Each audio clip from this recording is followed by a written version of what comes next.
God, goodness me. I didn't expect that. Hello, everyone. My name is Natalia Anderson. I'm a podcaster and DJ. And let's welcome again Glenn McDonald to the stage. Round of applause. Thank you for having me here in the home of Celtic Frost and Elevated and Ad Infinitum, my three favorite Swiss metal bands. Love that. I was actually later on, I was going to recommend you another Swiss band. Should I just do it now? Oh, yeah. A friend of mine is in a band called Cellar Darling. Have you heard of Cellar Darling? Does anyone know Cellar Darling? Anna Murphy? I know Cellar Darling. Yeah. Okay, you know already. Okay, let's make some noise for Anna Murphy, right? Cellar Darling. I knew you'd like them. Let's get started. Actually, first of all, I'd like to just get an idea of the room, right? Who have we got in here? Do we have anyone who is an artist, musician, someone in bands? Can you raise your hands? Can we see? Okay, great. Anyone here from labels or labels over there? Yeah, couple. Anyone who does booking? Oh, label and booking, busy man. Anybody who, any fans of music? Fans of music, people who listen to music. Okay, hopefully someone didn't raise their hand over there. Should we tell them to get out? Phew. I think we can safely say that most of us are fans of music, and it's such a pleasure to have you here with us to discuss music. Music evangelist, algorithm designer, software engineer, technology strategist. You've worked at the Echo Nest, Spotify, Every Noise at Once. You have your blog Furia.com, which is a must read. And you have your book called You Have Not Yet Heard Your Favourite Song. So we're going to get into all of that today. And towards the end, there'll be a time for anyone who has questions. We'll get some microphones out there so you can, any burning things you'd like to ask Glenn that I haven't covered, you can. So you can think about that now. But first of all, Glenn, I want to take you back. Let's go back. How did you used to discover music before streaming? So I'm a child of the 80s. I grew up in Texas listening to FM radio, which at the time was Foreigner, and then there'd be a few other songs, and then they'd play Foreigner again. And so I discovered music by going to the record store, and we used to put, it's hard to imagine now, but we used to put music on these plastic discs, and then we put the plastic discs in cardboard, and then we'd wrap the cardboard in plastic, and we'd put them in a store, and you would just look at them and wonder what the music was. And that was, so I would look at them. That's how I discovered music. It was a dark time. Dark time. Do you know, I wonder if you remember, for me, I remember going to HMV. I'm from London, and there was a massive HMV store. Any Londoners inside? Ho, yes, oi, North London. So there was a massive record store called HMV. You know Tower Records, we spoke about that. I remember HMV. And I remember at the time discovering music, and you're looking at the cases of CDs, but there was a big change when you could have the headphones and you could sample or listen to a bit of the CD that you wanted to buy, right? And sometimes they'll move you on because you'll end up listening to the whole album there. You're only supposed to get a taster, but you'd end up listening to the whole album. Did you ever experience that as well? Oh, yeah. And now that's how the world is. But no one can tell you to go away because it's the whole world now. Exactly. And it made so much sense to be able to kind of take pieces of music and decide whether you want to buy that thing beforehand, and just hope for the best, really, that you like it. So what did you ever, you mentioned the radio stations. Did you ever phone into a radio station and ask for songs? No, because if I wouldn't ask for a song, because those are the songs I already knew. The whole point for me was to hear about things I didn't know. So yeah. It'd be pointless to ask for, can you play me something I don't know? Yeah. That doesn't really work. It doesn't work. But did you have friends who would make mixtapes for you ever? Yeah, totally. I had not nearly enough money to satisfy my curiosity. So my friends and I would share whatever. Here, I'll play you the things I know. You play me the things you know. Yeah, exactly. I remember having friends who would, I have one friend in particular who would make me a mixtape, mix CD, but there was no writing on it. I had to just completely guess who the artists were. And since then, sometimes I'd hear songs and go, oh my God, it's this band, and not actually know. Imagine from, say, like discovering music in record stores and we're listening to the radio, we don't really have much choice. Then there was a time of online radio stations. Can you speak about that time and what it meant for music discovery? Yeah, I mean, it changed some things, but still, like the thing that really changed was information started to flow. Like the problem in the old physical days was if you learned about something new, like you learned that something new existed, what did you do about it? Like if I had heard Norwegian hip hop in Texas, that could happen. Like I could hear one song, but what would I do about it? Like my friends didn't know about it. I couldn't buy a magazine to read about it. There was just nowhere to go. I'd have to like save my money, fly to Norway, try to find somebody who would speak to me in English about Norwegian hip hop. It was just hopeless.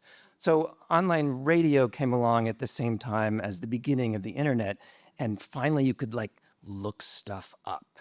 That to me, like, okay, there's online radio, but I can find like the discographies of bands that I only barely knew existed.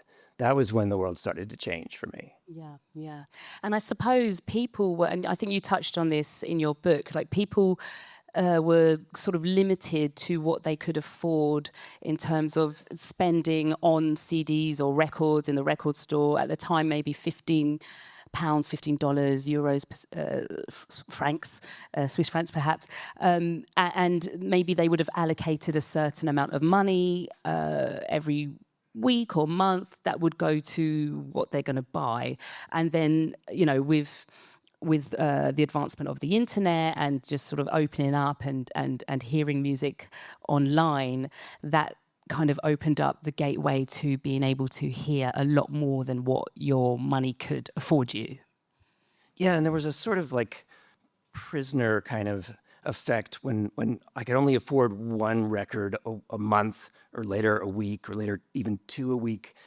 I sort of felt like obliged to really value every record, even if when I bought it, I'm like, this is not what I thought it was at all.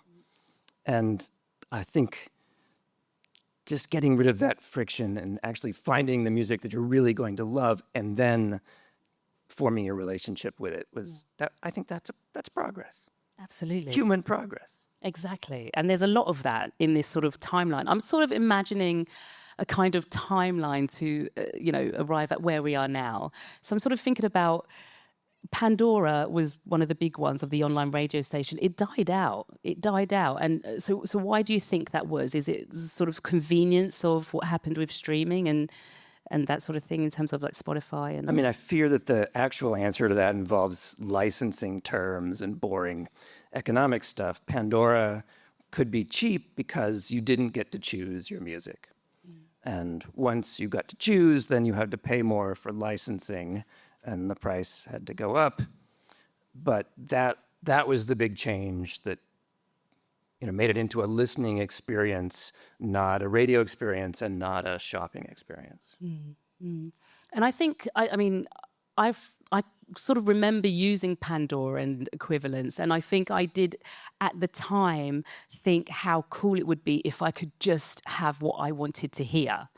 And I suppose a lot of people might have experienced that in terms of, you go from the record shop being able just to hear a little bit and maybe just affording one CD to then having a bit more options available to you with online radio, but then thinking maybe it would be really good if I think of a song or think of an artist and just want to be able to hear everything.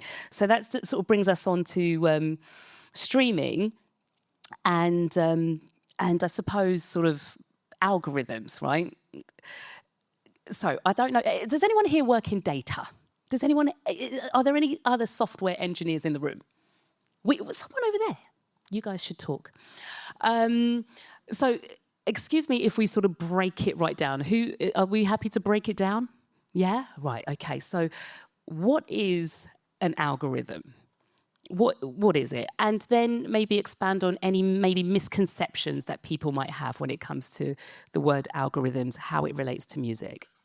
Sure. So people ask me often about the Spotify algorithm. And the first thing to understand is there's not one algorithm. There are a lot of different algorithms that work different ways, and different features at Spotify and at all the other streaming services use different algorithms.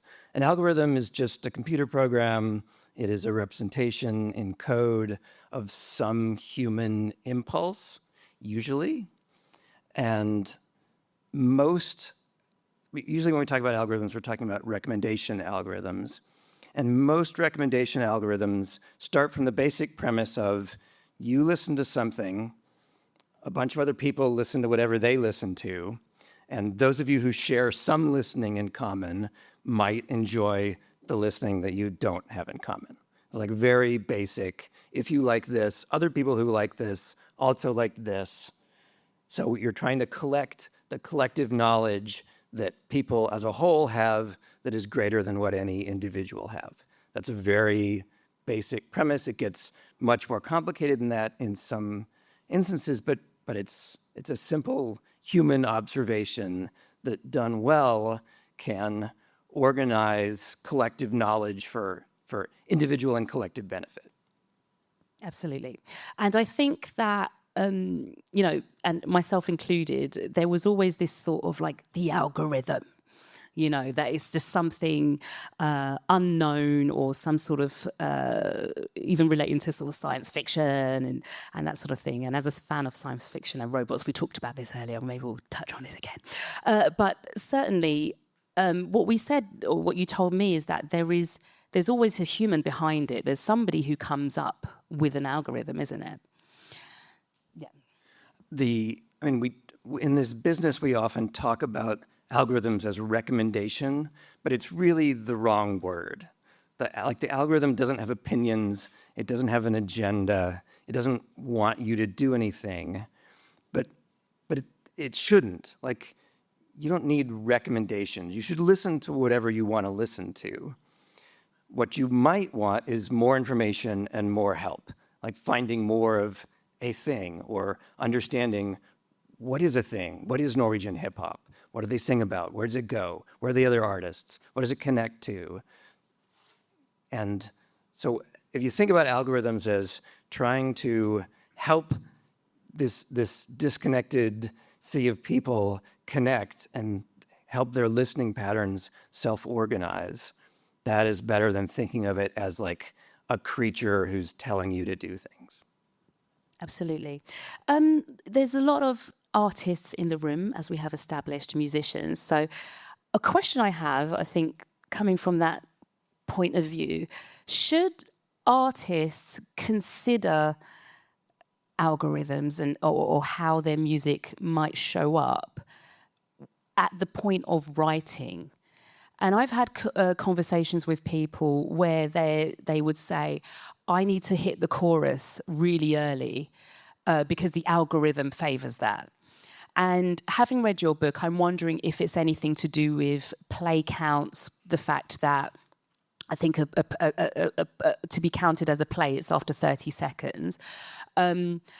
Or is there something within the code or algorithm, let's say, that does favor certain music, and people who know how to write songs according to that will then get more listens, let's say?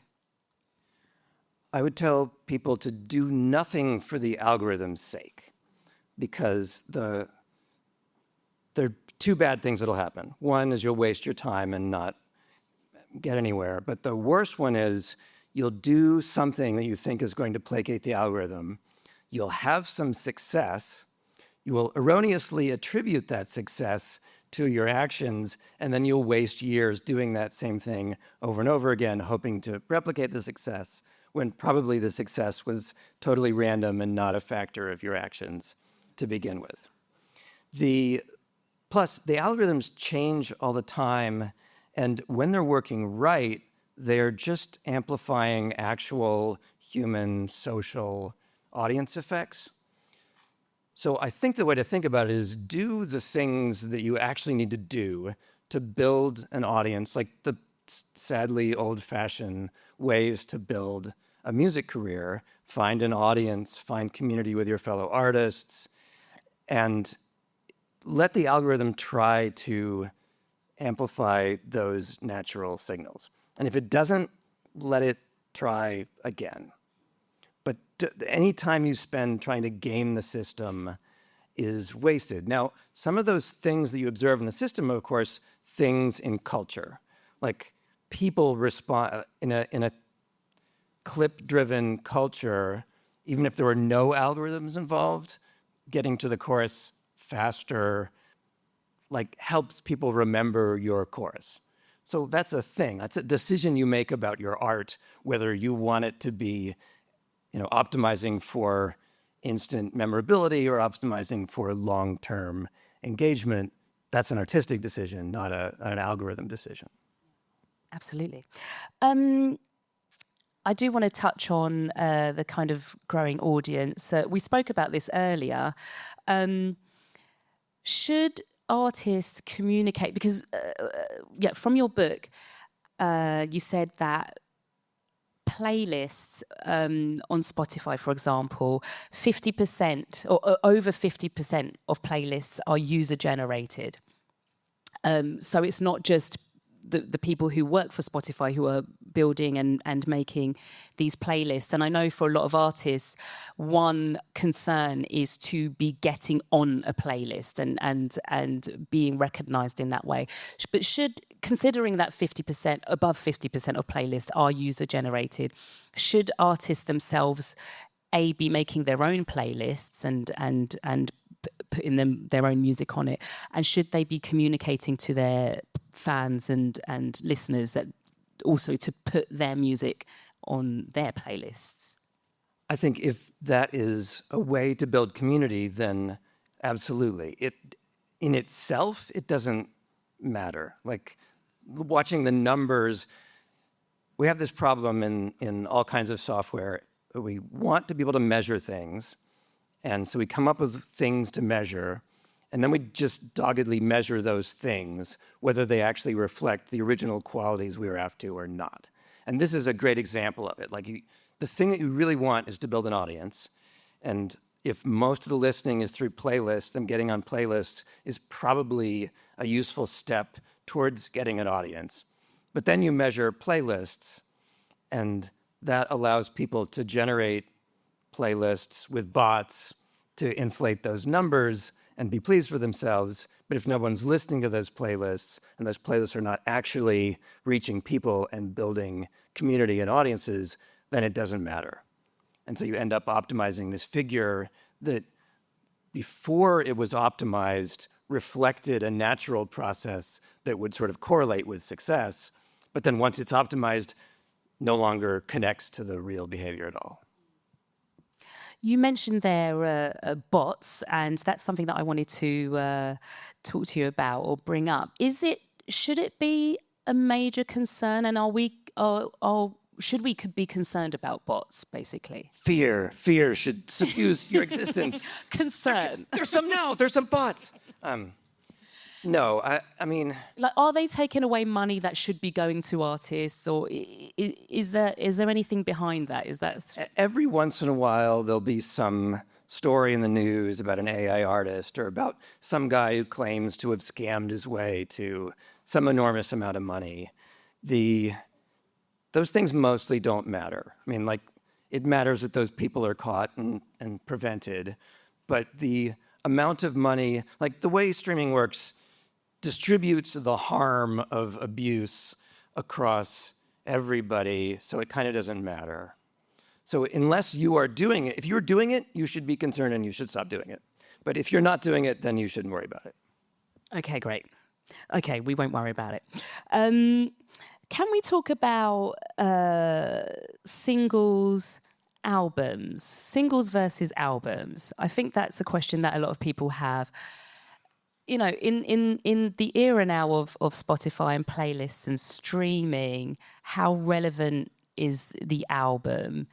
I think you mentioned in your book that once an album is there, the fact that people can see it and see the individual tracks, it almost treats every song as a track and as a single. Can you expand on that?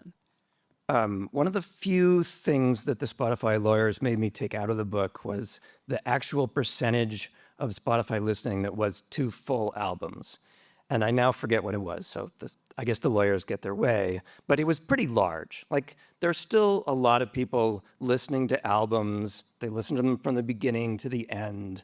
They get premium subscriptions so that they're not reshuffled. And there are a lot of artists making albums. And it differs across genres and across scenes, but it's still real. The people doing it do it because that's their art form. And so you could give them practical seeming advice, like you should, there's this release strategy called the waterfall, where you release each song as a single and the EP builds up with all the previous songs until finally the album is just all the songs. You run out of songs and you have an album. And it's true that helps a little bit in terms of visibility, because the playlists and the promotion tend to be around new songs every week. But it kind of doesn't matter. Like, if your goal is to make an album and have people listen to an album, make it, release it, tell people to listen to it. That's the kind of fan you have, they'll listen to it. Like, it's an art decision, and you shouldn't change your art decisions to try to make slightly better commercial decisions if that's not the kind of commerce you want anyway. Yeah, I'd be interested to see, is there anyone here, artists in the audience, who feels that they've kind of changed what they might have done artistically with, streaming in mind once they're going to upload it? Has anyone had that thought? Nobody. Perfect. Nobody. True artist, except for you. I'm joking. No, but you've had one.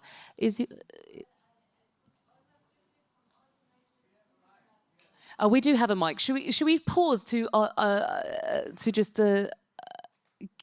get a Q&A section? Yes. Well, I pulled all my music from all major streaming platforms. That's what I did. Oh, that's what you did. Yeah, cool, great. Thank you for that. So, in terms of, I think the idea really for artists is to kind of do what you're going to do. Do you know what I mean? Without thinking sort of externally about how it can be perceived or how it will show up on these platforms. Another question that you might be able to help us with, and as I was reading your book, I wrote a note to myself, Natalia, get your head around this. It's about the payments. I think a lot of people want to know how the money side of things works when it comes to streaming. We were saying before that there was like that sort of golden age or heyday, maybe the 80s, 90s, or even before, where artists were making a lot of money, or it appeared to be that way. And in comparison, the sentiment might be that the numbers look like I'm getting a lot of plays. However, translating to what I take home, or, that doesn't seem to add up. So I suppose the question is, there's the question, there's like pro rata, right, versus user, what did I call it? User-centric. User-centric. Do you mind breaking that down for us here? Okay, I'll try to do this really fast. So the way all music streaming services basically work at the moment is you take all the money that's taken in over a month or a period of time, and then you count up all the streams over that same period of time, and then you divide the money by the streams, and you pay out that fraction for each stream. And people assume, reasonably enough, given the history of capitalism, that scheme is biased towards the most popular artists. And it is in an absolute sense, like it rewards popularity. But in a relative sense, it is actually slightly progressive in an economic sense, because what it means is the people who stream more than average direct the payment of more than average amount of money. And the people who stream less than the average end up sort of subsidizing the people who stream more. On the whole, and I did this math every month at Spotify to check, the people who stream more than average tend to listen to less popular artists on average than the people who stream less than average. And this is easy to think about. Like, if you don't know very much music, you probably mostly know the most popular music. The more music you know, the more likely you are to know less popular, more independent artists. So the pro rata scheme, although it sounds biased towards the most popular, is actually a slight subsidy from the most popular artists to the less popular artists. That's sort of the good news if that's the way you want the world to work. The bad news is it's not very much. It's like 5%, which is not enough to make a significant difference in anybody's life. So it's structured right, but not enough to help. The user-centric model that people propose is to take just what the money you spend as an individual and give it to just the artists that you listen to. That is better only if you're just measuring that money, because then you end up giving like 50 cents to an unknown artist instead of them getting a quarter of a cent from you and all the rest of your money going to Ed Sheeran. But the problem is, in the actual model, Ed Sheeran's money gets distributed to the little artists too. And you'd rather have 1,000,000 hundredths of a cent than one dime. Yeah, trust me on the math on that. We're going to have to trust you. Is there a way for streaming to feel fair to artists when it comes to monetization? Is there a way for a global system to feel fair? Yes. I mean, it's pretty hard. I think the way would be a lot more transparency and accountability than we have at the moment. I mean, Spotify gives away more data than most of the other music services, but still not enough for you to make sense. They give you enough as an artist to know what's happening with your music, but not enough to put it in context of everybody else's. So, and in fact, their approach is sort of divide and conquer on both the listener and artist fronts. So all the listening tools treat you as an individual and sort of ignore the fact that you listen as part of a community. And the artist tool is the same way. They treat you as an artist who might want to know your data about yourself, but not about the community that you're part of, and no way to put that in context of the world or expectations or history. So I think it's a big task and a hard thing to ask a capitalist company that has no inherent incentive to be transparent. It was the case I tried to make at Spotify was, because we are the market leader, transparency would be to our advantage. I don't know if I actually believe that, but I thought it might work with the executives. It did not. But I think that's the only way things are going to feel fair. Even if they were fair right now, they don't feel fair because you can't tell. Speaking of Spotify, Did I bring up Spotify? let's address the elephant in the room. I think a lot of people want to know about Spotify. What I like in your book, you have this the analogy of a cookie company, right? I wonder if I can regurgitate it back to you, to the people. And by the way, everyone here, you should go and buy Glenn's book. It's very, very good. And I liked this analogy because it broke it down in a way that I could understand. And let's see if I understood it correctly. But basically, in the analogy, there's a robot who is given the task to make a really good cookie. So there's people who test cookies, this cookie recipe, and different cookie recipes on humans, and the humans rate the cookies and arrive at, this is the recipe that is the good one. So they give the robot the instructions, and the robot within different parameters might try different things, but then different elements of the recipe, maybe increase the chocolate chip to flour or cooking time until it arrives at what is the good cookie, and starts to produce this, and they sell the cookies. Eventually, the people within the company want to know what the sales are, and the sales become very important. And those who are working with the robot, they don't necessarily have to be in the factory where the cookies are made, and they might geographically be in another place. And what they're concerned with is how well the cookie is selling. Is that correct? Am I on the right path? Are you guys following me? Is anyone hungry right now? Right. That went better than I thought when you led about regurgitating cookies. Oh, thank you. So now let's replace cookies with music. And what happens is you have people who are interested in the sales or the data of the cookies or music, but they're not so much concerned, or they might not be fans of cookies. They might be gluten intolerant. Sorry. I mean, gluten-free cookies do exist. Sorry, guys. So they might not have necessarily that kind of connection to the original product, and therefore they may just be concerned with the data at the end of it, the sales, and that sort of thing. This will sound slightly strange, but I feel like I belong to an older generation of algorithm designers. It's silly to think about there having been multiple generations of algorithms, but everything I worked on at Spotify for 10 years was managed and driven by humans.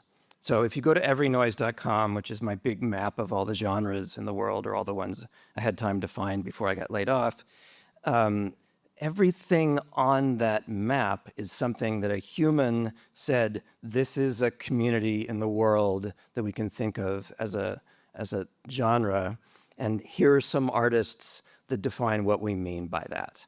And then there were a lot of algorithms and a lot of data that went into extrapolating from that lead to find more, and connecting them and generating playlists from them, and a bunch of stuff that wasn't done by hand by humans, but there were humans at the root of every one of those things. Every time we put a new genre on the map, someone had to go do actual research, listen to some actual music, and be like, all right, Norwegian, is this Norwegian hip hop? Is it hip hop? Is it Norwegian? We got to go find out.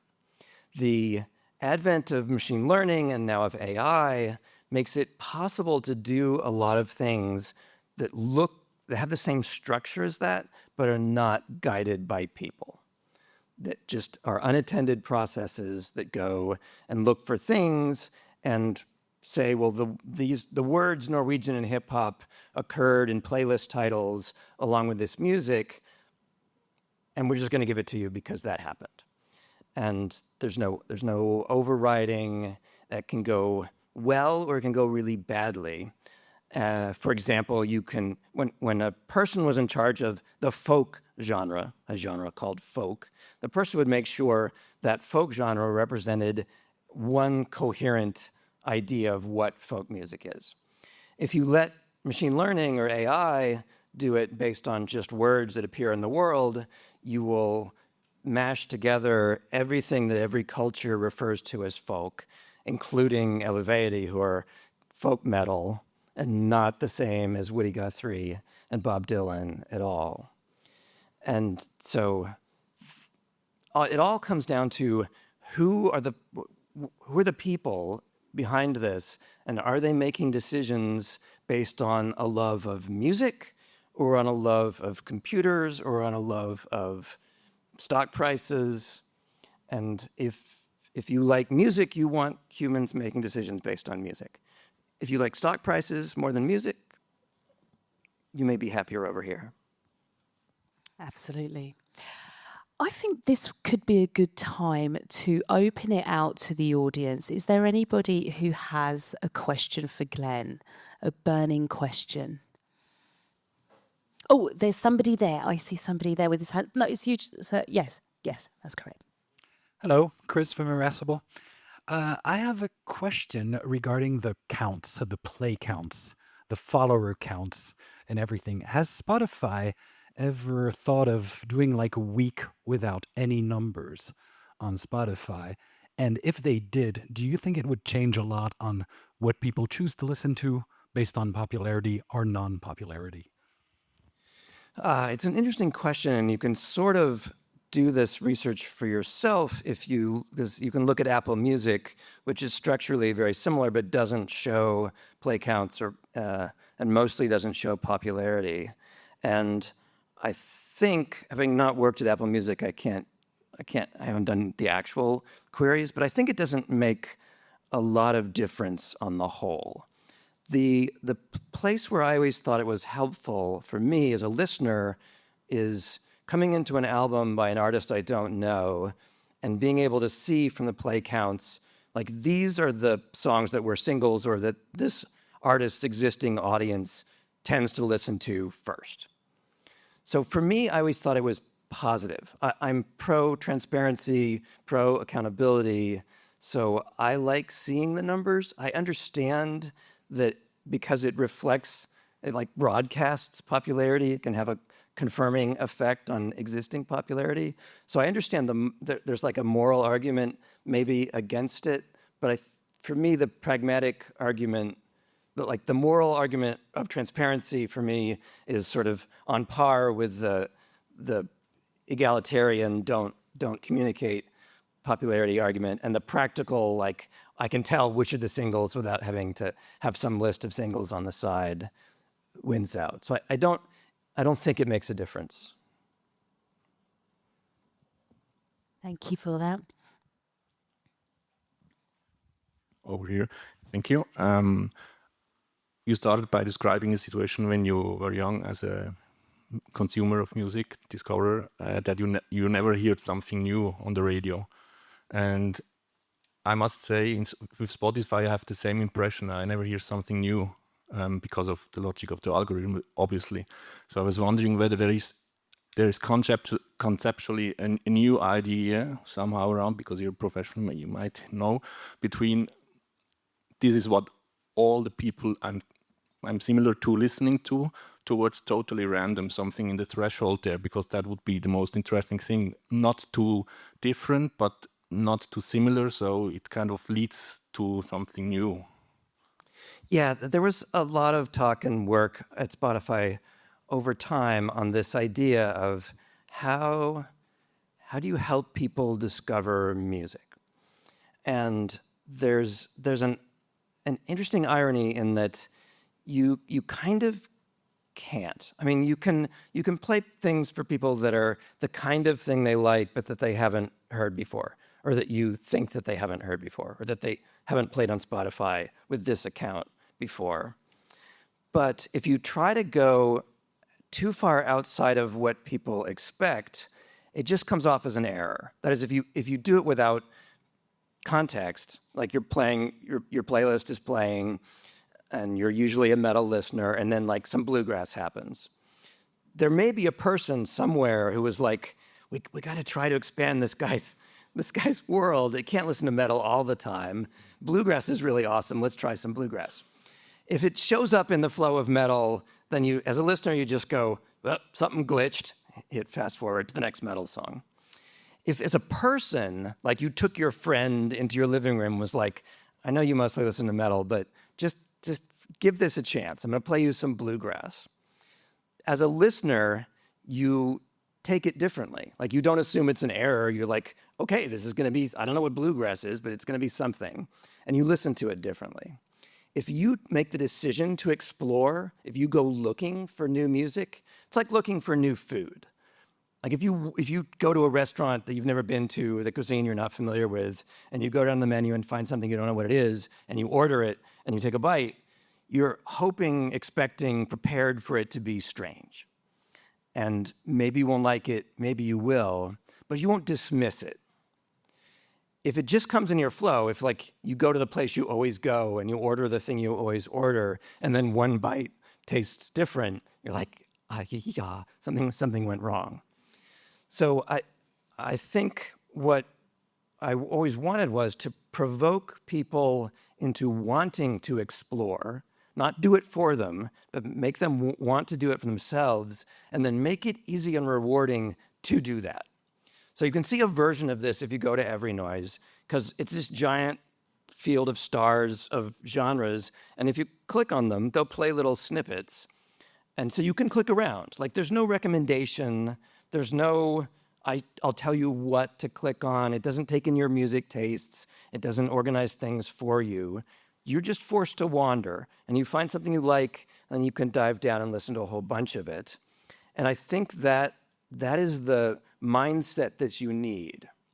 So I think it's true that if you just let Spotify play you things, you will not discover anything new. And I think that's sort of fine to do with most of your listening time.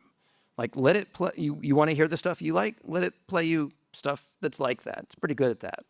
Just every once in a while, stop doing that. Just like take a day and go, today I explore. Today I go find something I've never heard. No, I don't know what it is. Give it a try. Open your own mind. Don't expect a system to do it for you. Thank you. A question over here and a question. We'll take 2 more questions. How are we doing for time? 5 more minutes. Okay, thank you. I would love to know if you had to say a percentage, all the algorithm you made for Spotify, how much was user-based? It means like for people who are listening, and how much profited the actual artist?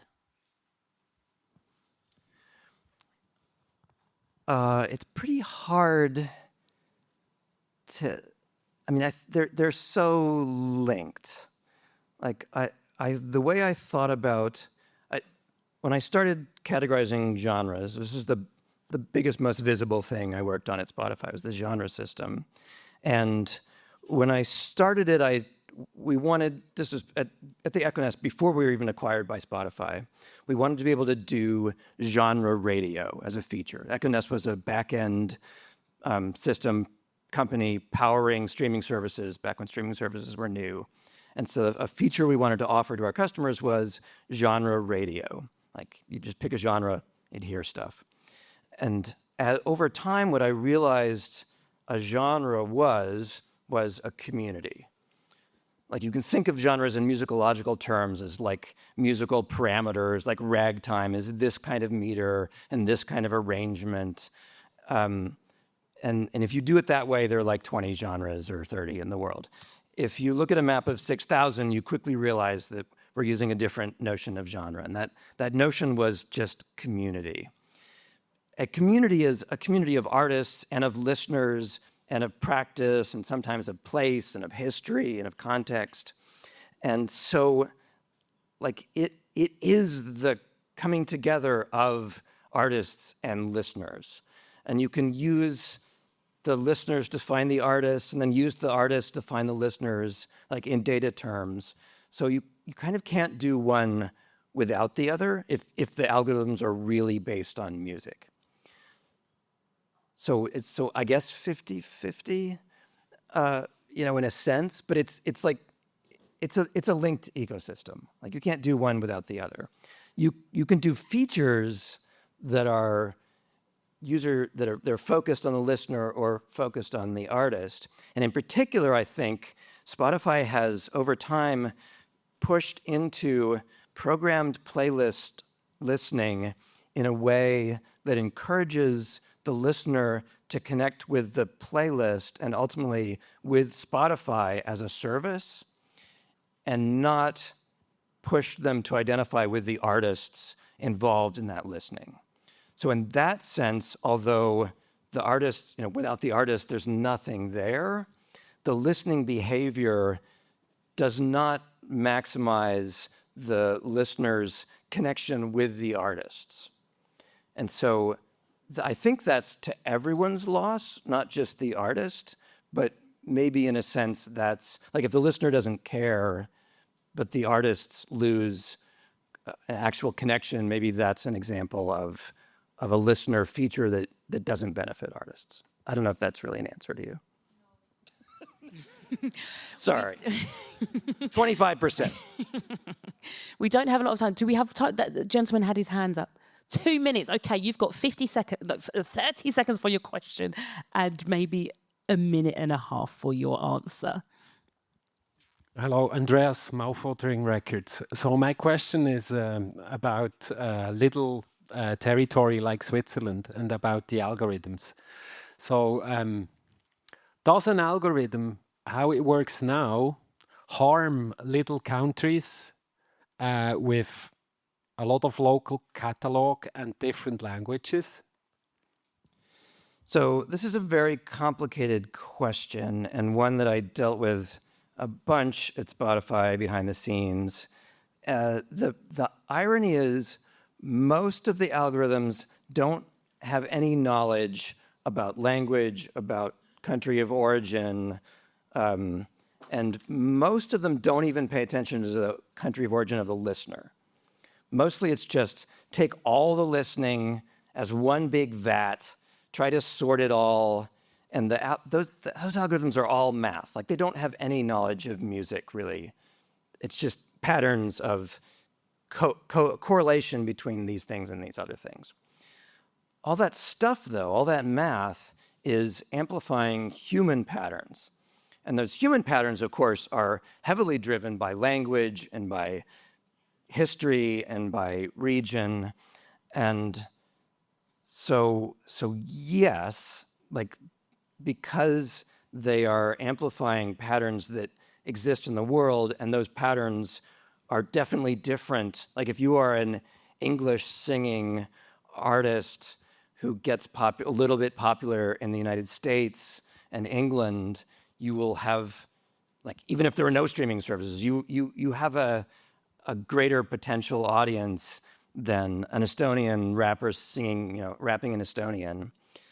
So yeah, most of those algorithms amplify things that are already happening, and that's you could want them to counteract bias in the world if you think of it as bias, but mostly they exist to find and amplify that bias, because although it sounds bad when you call it bias, if you call it musical taste instead of bias, then it sounds suddenly very reasonable to try to amplify and communicate it. So, but people have speculated many times in various countries that there is geo-boxing, is a term people use, that the algorithms are literally, they know where artists are from, and they will only play those artists to those audiences. And at least for 10 years while I was there, not only did we not do that, but there wasn't even a mechanism for it. Like it was, the data that would have to power that didn't even exist in the pipeline that produced the recommendations. That doesn't mean it doesn't happen, but it means it's happening because people do that, and nobody tried hard enough to counteract it, or else maybe it's not even desirable or practical to counteract it. Thank you so much. We have come to the end of our chat. It's such a shame because I really didn't get to talk about the future of streaming. Do you have something very small you could say that about the future of streaming, how you see it, and what we can do as humans to make a better world? Can I get that one little thing? When we first got acquired by Spotify, for the first few years of my time there, I thought, maybe foolishly, that Spotify, because it was the music service that couldn't fall back on selling you humidifiers or iPhones, could be a force for a more democratic, less power-structured music world. I understood over time that that was unrealistic. Spotify was not in a position to do that. I think that future, that brighter, less corporate-dominated future, will happen eventually. I don't think it'll be driven by any existing corporation, including the smaller streaming services. It will be driven by something that initially seems like it's outside of the normal power structure, that gradually drives a fissure into the current power structures of labels and of technology companies and of streaming services. But I think it will happen. And so look out for it. And when you see cracks forming, grab your wedges and we'll all try to drive them in and make a better world. Everybody, please join me in thanking Glenn McDonald. Thank you.